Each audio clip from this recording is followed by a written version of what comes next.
mais quoi? Mais c'est une dinguerie ce tirage au sort. C'est pas possible. Incroyable. Salut à tous. Aujourd'hui, on se retrouve pour faire cette analyse de cette Ligue des Champions finale. On a vu le tirage au sort aujourd'hui pour cette phase de championnat pour déterminer les 8 premiers qualifiés. Et dans cette vidéo, en général, oui, je sais qu'il y aura beaucoup de rencontres dans d'autres équipes aussi. Là, comme exemple, dans une autre vidéo, on va parler exemple du Liverpool Real Madrid, je sais pas, du Bayern PSG, du City PSG aussi. Je sais qu'il y a d'autres rencontres aussi d'un côté. Mais là, d'abord, dans cette vidéo, je vais juste commencer par parler tout d'abord des rencontres des Gunners. Parce que là, oui, en étant fan des Gunners, je sens que ce groupe n'est pas trop difficile. Mais au final, il faut qu'on fasse attention à ces équipes qui sont, au final, pas du tout faciles. Au final, quand je dis difficile et pas facile, c'est qu'au final, c'est un groupe que tu peux quand même finir. Enfin, non, c'est pas un groupe en fait. C'est des équipes que tu peux largement être capable de battre. Peut-être pas largement, mais tu peux au moins les battre. Comme le PSG, le Girone, Inter Milan. Voilà. Mais il y a d'autres équipes. Et pourquoi je dis que c'est difficile? Parce que ça va vraiment pas être simple de les affronter. Surtout, vraiment, on va parler en tout cas de chaque match que les Gunners vont devoir affronter. Peut-être pas dans l'ordre jusqu'à maintenant, parce que pour l'instant on connaît pas l'ordre, mais on va essayer de faire un look, puis petit regard sur les rencontres qu'on aura pour ces 8 matchs de Ligue des Champions, sur les 4 à domicile et sur les 4 à l'extérieur. On va toutes les analyser, c'est parti. Avant de commencer, n'hésitez pas à vous abonner, liker et commenter, ça va me faire toujours un grand plaisir de vous avoir dans mes vidéos. Alors, tous les adversaires qu'on aura à affronter lors de cette semaine lors de cette Ligue des Champions, en fait, lors de ces 8 matchs, en fait, tous les adversaires que je vais vous parler, en fait, on va tout simplement discuter de qu'est-ce qu'ils ont pu faire lors des dernières Ligues des Champions et surtout comment on va pouvoir les battre. Pour commencer, on va commencer par déjà parler du Paris Saint-Germain, l'une des adversaires qui vont venir à jouer contre nous à domicile. Et honnêtement, je trouve que c'est bien parce que voilà, quand on revoit voilà, les dernières fois qu'on joue, comment on a pu être beaucoup mieux à l'Emirates rapport à quand on est à l'extérieur lors des Coupes d'Europe, surtout quand on parle de l'année dernière, lorsqu'on n'a vraiment pas été. On était vraiment horrible à l'extérieur, mais à domicile ça allait super bien. Au fil des journées, en final, j'espère que ça va pouvoir se réaméliorer cette saison. Mais quand tu vois les équipes comme tu vois comme le PSG qui est quand même une équipe qui commence super bien la saison, tout comme nous d'ailleurs, mais en tout cas le PSG qui fait encore mieux. Pendant que quand nous on marque 4 buts, mais 0 but concédé, le PSG quand même est en concédant, mais il marque 6 buts. 6 buts contre Montpellier et en plus de ça 4 buts contre le Havre. Ça fait quand même 10 buts qu'ils ont mis. Alors faut quand même dire que le PSG, hein, ça va vraiment pas être simple à affronter. Quand tu vois au départ de Mbappé, on voit que Mbappé part du PSG, voilà, c'est beaucoup mieux pour le PSG. Tout, on voit que la plupart des joueurs se concentrent sur Mbappé, mais maintenant c'est beaucoup mieux. Donc il va falloir vraiment que cette équipe du PSG là, va falloir vraiment le faire attention parce que elle peut toujours nous surprendre à domicile aussi, hein, pas juste mais si en tout cas là, on reste fort comme on l'a toujours été à l'Emirates, on pourrait toujours les battre comme on voit. Exemple, lors des dernières années, quand le PSG se déplace à Newcastle, ils perdent 4-1, voilà. C'est sûr qu'à l'extérieur, le PSG en Ligue des Champions, c'est vraiment pas simple, mais c'est pas vraiment pas simple pour eux en fait ce que je veux dire, mais le Paris Saint-Germain, faut dire que c'est un adversaire qu'il faut jamais sous-estimer, même si qu'au final, comme disent tous les Parisiens, que presque tout peut s'arriver avec eux, des défaites, peu importe, des défaites honteuses, des défaites de je sais pas 4-1, 2-1, peut-être n'importe quel score, mais ils peuvent toujours nous surprendre, hein. C'est ce qu'on ne sait jamais, hein. Surtout face au Barça, hein, quand tu vois, exemple, face au Barça, comment ils ont pu réussir à revenir au score en perdant de 2 buts d'avance sur le pointage total. Ils perdaient 2 buts d'avance et ils sont revenus voilà, à 2 buts d'avance par eux-mêmes. La dernière fois que le Paris Saint-Germain a affronté Arsenal en Ligue des Champions, en fait, c'était en 2016, lorsque c'était en phase de poule et les deux jeux, et les deux fois qu'on les affrontait à domicile et à l'extérieur, on a fait match nul. Donc, vous voyez comme au final, oui, je sais qu'à ce moment-là, c'était pas un grand Arsenal, mais aussi, et aussi, faut dire que quand tu affrontes une équipe comme le PSG, n'importe où, ça reste que, même si que tu peux toujours les gagner, mais au final, ils vont pas te faire un match simple. Ensuite, parlons maintenant de notre premier match à l'extérieur. Il s'agit de la rencontre face à l'Inter Milan où on va se déplacer à San Siro. Je ne sais pas quelle journée, là, mais peu importe, ça reste que ça va être la deuxième équipe du chapeau 1 qu'on va affronter lors de cette Ligue des Champions. Nous allons aller à l'extérieur en Italie, à Milan, et on va affronter cette équipe de Inter Milan. Alors, moi je trouve que honnêtement, cette équipe d'Inter Milan reste quand même une équipe absolument difficile à battre parce qu'en même temps, c'est l'équipe qui a gagné la Serie A l'année dernière. Ils ont été en finale en 2023. Ouais, en 2023, ils sont allés en finale. Et faut dire que aussi, ils ont aussi des joueurs extraordinaires comme Lautaro Martinez qui a été l'un des meilleurs buteurs de la saison, avec des joueurs aussi, avec des milieux de terrain extraordinaires comme Chanaloglu, voilà, Barella, etc. C'est des joueurs qui peuvent vraiment, surtout si notre équipe n'est pas en forme, on peut vraiment se faire manger par cette équipe d'Inter Milan hein, si on est aussi horrible. Hein. Si tu vois aussi des joueurs comme Marcus Thuram, qu'avec l'Inter, il est aussi avec l'Inter Milan, il est exceptionnel, il te met n'importe quel type de but. Tout comme voilà Lautaro Martinez, ça peut être vraiment un bon duo de buteurs. Donc vraiment, il va falloir vraiment que dans des matchs comme ça, là, où est-ce que vraiment là, on peut se faire manger si on est nul, que juste vraiment on soit solide. Mais bref, pour revenir voilà à si on affronte, à si en même temps on réussit, pour comment on puisse battre l'Inter Milan, c'est que voilà, à part voilà le fait qu'il faut qu'on soit solide avec eux, c'est que aussi, faut que aussi quand tu affrontes des équipes comme en Italie, je sais pas, n'importe quel club italien, c'est que vraiment des équipes comme ça, là, c'est que vraiment les chances que tu as, là, il faut que tu les prennes. Parce qu'au au bout d'un moment, là, si même si que, voilà, au final tu joues bien, même si au final tu arrives à bien jouer, c'est sûr sûr que tu peux aussi, ça se pourrait que que tu commences à fatiguer et que là on puisse que là on puisse finir avec une défaite, genre admettons parce que l'Inter, je sais pas, ils deviennent plus forts que nous là. Ça. Et la dernière fois que cette équipe de Arsenal a réussi à affronter cette équipe de l'Inter Milan, en fait on a réussi à les battre 5-1 en 2003. Donc vraiment ça date quand même de longtemps. Et là donc là maintenant c'est en 2024, ça reste deux équipes différentes, une équipe d'Inter qui est toujours qui est toujours aussi forte, c'est quand même les champions d'Italie, donc ça va te rentrer dedans, ça peut te détruire, ça peut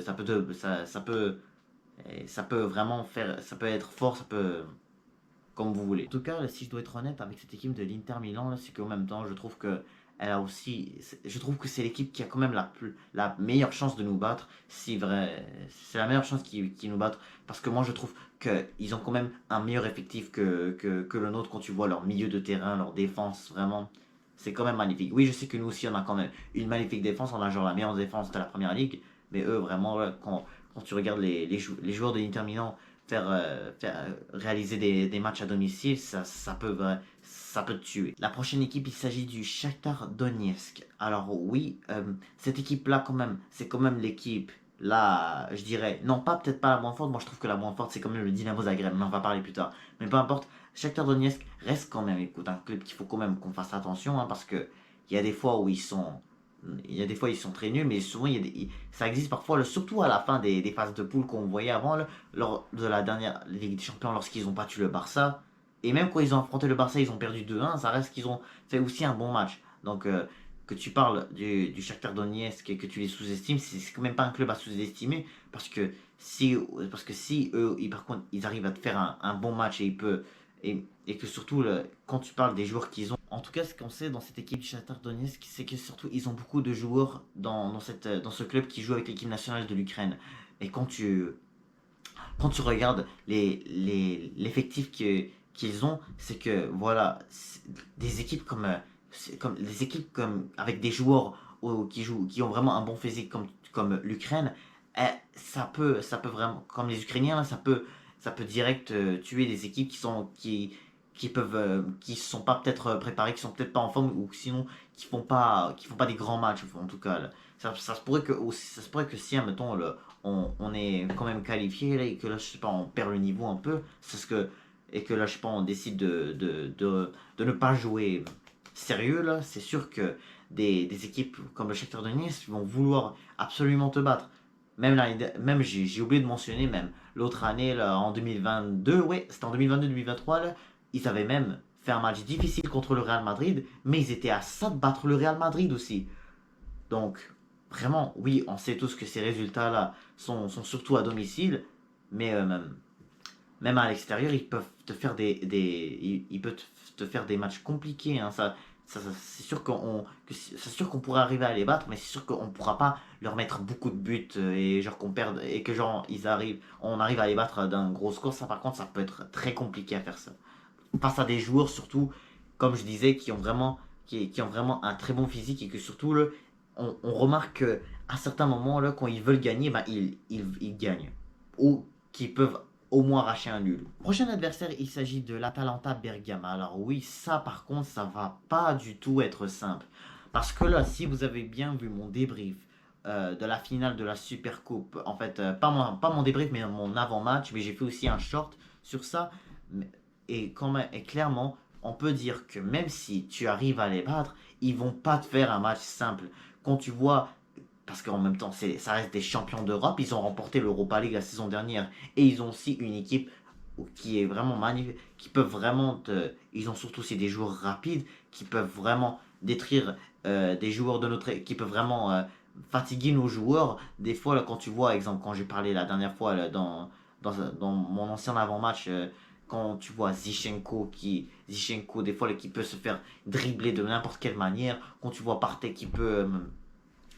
quand tu vois Partey qui perd les ballons et que parfois des équipes comme l'Atalanta, on a bien vu que qu'ils ont bien, qui récupèrent les ballons, c'est une équipe qui récupère les ballons et qui surtout là, ils te permettent ils peuvent réussir des erreurs que des fois qui peuvent vraiment coûter cher, hein. Alors oui, ça on a parlé des erreurs qui coûtaient cher là, mais bref, c'est sûr que là, cette équipe d'Atalanta, là, on a bien vu qu'en finale d'Europa League face à Leverkusen, je le redis encore une fois, là, ils les rataient pas là. Quand tu vois Leverkusen ils ont vraiment eu du mal à sortir une prestation, contrairement à l'Atalanta qui faisait souvent récupérer les ballons, le Bayer Leverkusen, vraiment, ils étaient perdus dans cette finale. Alors, vraiment, ils auraient pu faire le même problème au Real Madrid s'ils auraient au moins peut-être pu mettre au moins un but. Mais le Real Madrid, en tout cas, ils ont pu rester forts, ils ont pu redevenir forts en deuxième mi-temps. Surtout, c'est ce qu'il faut qu'on fasse. Parce que là, oui, ils ont peut-être pas fait ces erreurs-là, mais en tout cas, l'Atalanta, ils ont été bons aussi, hein. Le prochain adversaire, c'est le Dynamo Zagreb. Alors, clairement, on peut dire que c'est l'adversaire le moins compliqué de cette. C'est notre adversaire le moins compliqué, en fait, dans cette phase de Ligue des Champions. Surtout que c'est eux qui vont venir chez nous à l'Emirates. Donc normalement, on devrait être capable de gagner ce match facilement. Mais là, en tout cas, sûr que là, il faut qu'on voit en tout cas qu'est-ce qu'ils ont pu faire d'impressionnant cette équipe du Dynamo Zagreb. Parce que il faut pas qu'on oublie que l'autre saison, c'était pas la saison dernière. La saison dernière, ils n'ont même pas joué la Ligue des Champions. Mais l'autre année, là, ils ont quand même réussi à faire un match difficile face à Chelsea. Ça, ils ont réussi à même à les battre en jouant à domicile. Mais quand ils ont affronté Chelsea à Stamford Bridge, c'était autant difficile. Ils ont mené au score, mais après ça, Chelsea ont quand même pu revenir au score. Mais en tout cas, là, ce qu'il faut qu'on sache de cette équipe du Dynamo Zagreb, c'est que parfois, ils peuvent vraiment te faire des matchs compliqués et jusqu'au point à ce que tu peux vraiment avoir de la difficulté à marquer des buts face à cette équipe-là, hein. Surtout que voilà, ils ont quand même perdu Livakovic qui est maintenant en Turquie. Ils ont